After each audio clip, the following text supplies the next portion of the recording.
అట్లా బజార్కి పోతున్నా, వస్తావా? బజార్ కొస్తావా? Your ask me to come. నేను దిగిపోమన్నారు, ఇప్పుడు రమ్మంటున్నారు, అంతే కదా? సారో అంత లేదు, మీ పని మీదే పోతున్నా, అందుకే అడిగిన. దొరలు కదా, ఉంటారో పోతారో తెలియదు. ఈ టైంలో ఆమ్లెట్లే అవుతాయి, అందుకే అత్తమ్మ గుడ్లు తెమ్మంది. కానీ పని ఉంది. మా ఊరు చూడొచ్చుగా. Alright, just give me minute.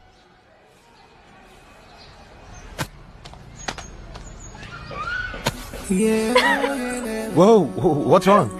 ఎట్లా వస్తావా? కైకో, ఐఎమ్ కంఫర్టబుల్. రోజు ఎట్లు చెడ్డీలు వేసుకుని తిరుగుతారు ముగ్గురు. షెడ్యూల్ కాదు, షార్ట్స్, సీజన్ బట్టి. అయినా ఐఎమ్ కంఫర్టబుల్. నీకేం ప్రాబ్లమా? నాకేం ప్రాబ్లం లేదండి, ఊర్లో అమ్మాయిలు తట్టుకోలేరు నీ కాల్ చూసి.